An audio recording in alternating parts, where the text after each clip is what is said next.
So another video, another loan app review na naman po ang ating pag-uusapan at sisilipin sa video na ito. And itong loan app po na i-share ko sa inyo, na sisilipin natin ngayon na actually nagkaroon siya ng kalituhan. Loan app po na ito meron siyang dalawang pangalan sa Google Play Store.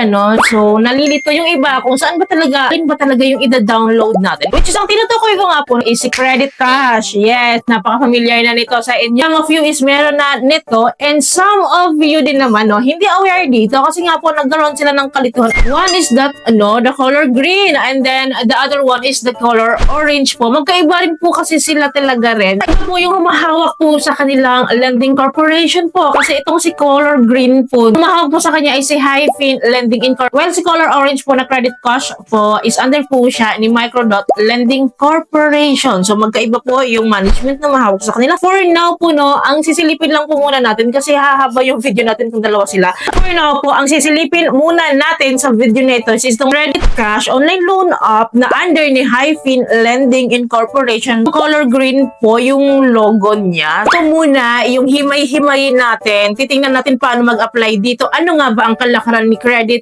Cash online lending app, itong color green na logo na ito, kung same lang ba sila dun sa orange na logo. Again, itong si Credit Cash na under po ni Hi-Fin Lending in as I visited these legalities niya. So, tinignan ko sa SEC website kung nandun siya. Then, I found out na active po siya, naka-register po siya. And then, ito pa nga, meeting entity din siya sa CIC in fairness naman sa kanya. Anyways, balik tayo sa aking Play Store. So, visit tayo lang ng saglit sa ratings and reviews niya. So, mataas yung ratings niya, 4.5. Anyways, dito sa mga reviews niya, so to summarize all the reviews, so nakalagay nga po dito, don't try this app daw. Auto-disburse siya, pasok na siya sa account mo. So, hindi mo pa daw kina-confirm, hindi mo pa daw nakikita yung interest rate, hindi ka naman nag-proceed to disburse, is na-disburse na sa account mo. So, gano'n ko totoo to?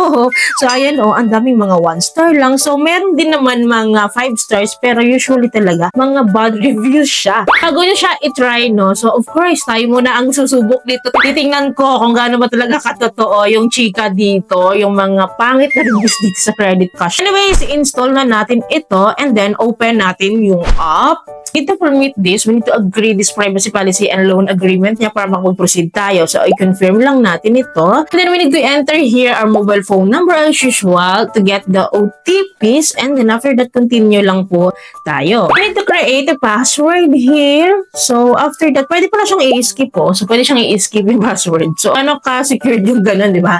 So, anyways, continue tayo. So, dito pa sa dashboard po ni Credit Cash, nag-offer po siya ng maximum loan po na 25,000 pesos sa first try or sa first loan. Meron daw silang maximum terms na 120 days. So, andito na naman tayo sa 120 days na ito na medyo deceiving.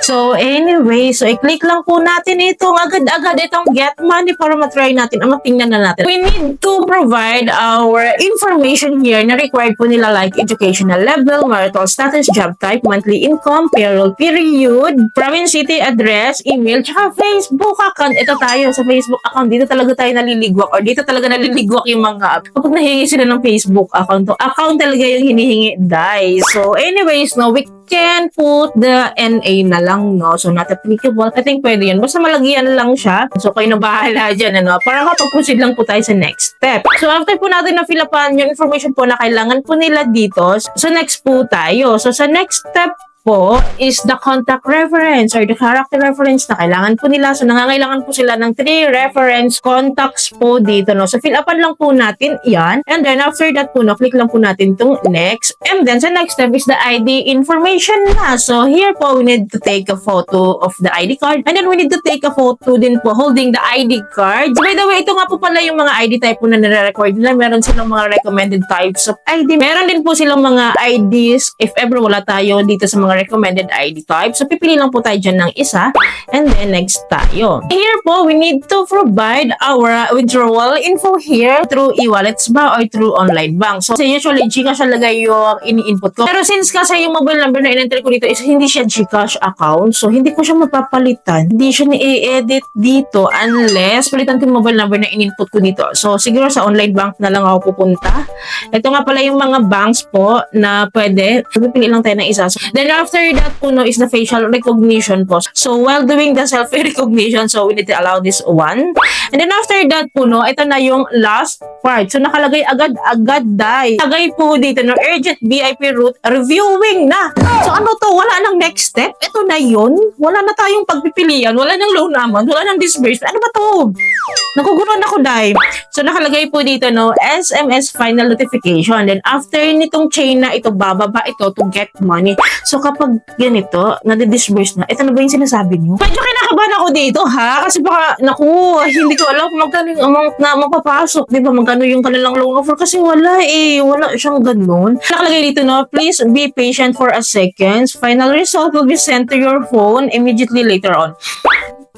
Kaya parang dalang-dalan na ako sa ganito kasi ang dami ng loan up na na-try ko na ganito din. And nadi-disburse siya. Sana hindi siya ma-disburse. Sana mati-approve ako dito. No? Hindi na ako magpo-proceed dito. Hindi na ako mag-click ng kung ano dito. Baka tuluyan pa talagang mag-disburse na ako dito. Antayin ko na lang yung notification nila kung ano ba talagang ganap nito. So, ito na nga, no? So, buti na lang hindi ako na-approve. Nakalagay dito. This service can be used temporarily because of blurred photo. Please upload your photo in well-lit area and apply again. Ano itong well-lit area na to? So, anyways, pagbalik ko sa app, guys, so, nag-dashboard ulit siya. So, I need to apply again daw. Sino ba naman gustong mag-apply again dito sa loan app na ito? At least nasilip ko siya and I-share ko sa inyo. At least nasilip nyo rin at naging aware kayo sa loan app na ito. For me, hindi ko siya bet. Hindi ko siya recommended sa inyo, guys. Kasi tingnan nyo naman, walang loan amount, walang loan term, magkano yung na-approve mo. Parang auto-disbursement siya. And then, yun nga sabi ng mga ibang naka-experience po nito, no, hindi daw buong matatanggap. Plus, taas daw po ng interest. Hindi nang-harash daw po ito. Yun pa lang, medyo, tagilid na tayo doon. Huwag nyo na siguro i-try kasi medyo ang dami niyang red flags eh. So, marami akong red flags na nakikita sa loan app na ito. Buti na lang talaga nasilip natin itong loan app na ito. And next loan app po, nang sisilipin ko po is si Credit Cash, which is under po ni Microdot Lending Corporations, which is in next video ko na lang po yun eh. Kasi kung isisiksik ko siya dito, hahabag po itong video po na ito. Kasi kahit same po sila na Credit Cash, no, magkaiba sila ng management. So, iba-iba din pala sila. I-share ko naman sa inyo after this video. So, tomorrow, i-upload ko din po ito for the follow-up video of this one po. No? So, anyway, sino sa inyo dito nakapag-loan dito sa Credit Cash, which is the green logo na ito? Kung sa experience, so, paki-comment down below naman para aware din po yung mga viewers natin. Anyways, i-update ko naman kayo sa next video ko regarding Credit Cash na under naman ni Microdot. Don't worry, bukas agad-agad i-upload ko yon para ma-compare po natin itong Credit Cash na ito. Kaya dapat po nakasubscribe kayo. I-click yung bell button para lahat po ng videos kayo updated and notified po kayo. Yun lamang po. I hope po may natutunan kayo sa video. I hope po nakatulong tong video sa inyo. Kung sa inyo video, please don't forget to like and share. And thank you for watching this video. Bye!